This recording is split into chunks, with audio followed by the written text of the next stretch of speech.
Liberamente. Variazioni e scorribande con Giovanni Sallusti.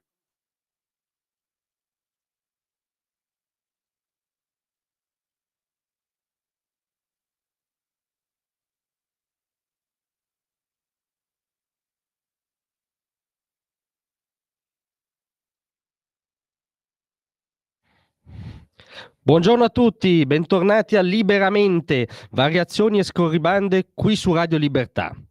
Stamattina mi viene proprio da dire chi se ne frega di Stormy Daniels.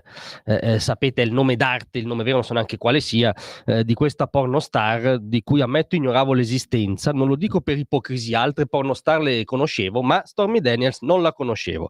Ma oggi Stormy Daniels è l'eroina del fronte progressista globale, cioè che è una sorta di Mata Hari della sinistra mondiale. Perché? Perché è all'origine del fatto che stanotte, diciamo ora italiana, Donald Trump è ufficialmente il primo ex presidente degli Stati Uniti condannato addirittura per 34 capi di imputazione, non so se Al Capone ne avesse altrettanti, tutti relativi appunto alla storiella che ha avuto con questa pornostar e al fatto che poi avrebbe pagato il silenzio della pornostar medesima sulla loro relazione con $130.000, probabilmente attinti da fondi elettorali, quindi ci sono contestati sia, come dire, reati aziendali che reati anche di utilizzo di fondi elettorali. Ora non voglio entrare nei tecnicismi anche per non provocare un crollo verticale di ascolti il venerdì mattina, ma c'è un dato però, scusate, politico di fondo.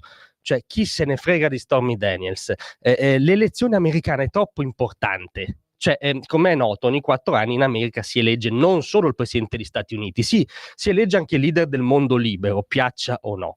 E io dico che in questo momento storico ci serve troppo Donald Trump. Abbiamo maledettamente bisogno di Donald Trump con tutti i suoi difetti, le sue sbavature, le sue intemperanze linguistiche. E perché? Perché la cronaca lo dimostra ogni giorno.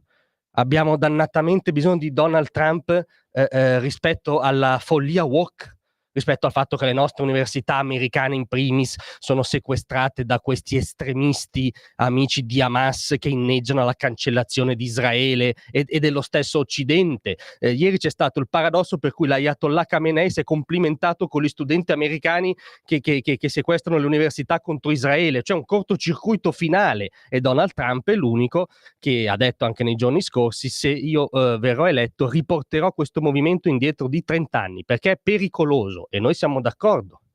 Abbiamo dannatamente bisogno di Donald Trump, l'abbiamo detto nei giorni scorsi, rispetto alla Russia e alla guerra in Europa. Perché, dato fattuale incontestabile, gli unici 4 anni in cui Vladimir Putin è stato buono, non ha invaso un paese, non ha aggredito un vicino, non ha, come dire, tentato di esportare l'imperialismo russo, sono stati i 4 anni di Donald Trump. Quindi chi tende a preferire la pace e il benessere ha bisogno di Donald Trump. Abbiamo bisogno di Donald Trump anche rispetto all'altro fronte incendiato in Medio Oriente. Ricordiamo che l'amministrazione Trump è all'origine di quel capolavoro diplomatico che sono stati oggettivamente gli accordi di Abramo, dove sostanzialmente alcune monarchie del Golfo hanno esplicitato un'intesa con Israele in nome della pace, del benessere, della collaborazione reciproca. Lo stava per fare anche l'Arabia Saudita, che peraltro probabilmente è il vero motivo per cui l'Iran ha scatenato i suoi scagnozzi di Hamas il 7 ottobre. E quindi Trump aveva una visione illuminata e decisiva anche sul guazzabuglio mediorientale. Abbiamo dannatamente bisogno di Donald Trump rispetto alla questione di tutte le questioni: la Cina, la sua offensiva imperialista sull'Occidente, la sua concorrenza sleale che piega le nostre fabbriche, le nostre aziende. E Donald Trump è stato l'unico a stanare questa ipocrisia della Cina, che invece, come dire, venne sdoganata a suo tempo dai democratici di Bill Clinton, e fu l'unico a attuare una politica dei dazi, una politica sì protezionista. Donald Trump è un liberista, un miliardario newyorkese non può che essere un liberista già solo per interesse, ma non vuole che l'Occidente ricaschi nella trappola mortale della concorrenza sleale con un paese che pratica spesso lo schiavismo di fatto. E quindi abbiamo bisogno di Donald Trump anche rispetto alla Cina.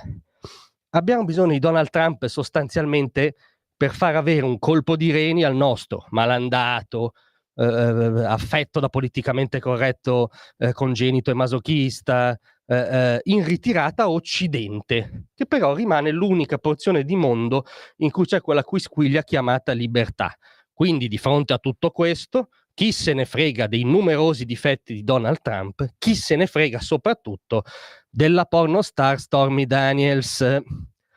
Rimanete però con noi, perché non chi se ne frega invece dell'ospite che avremo tra poco a Parlando Liberamente, che sarà Nicola Porro. Vi aspetto tra poco. Tra un manifesto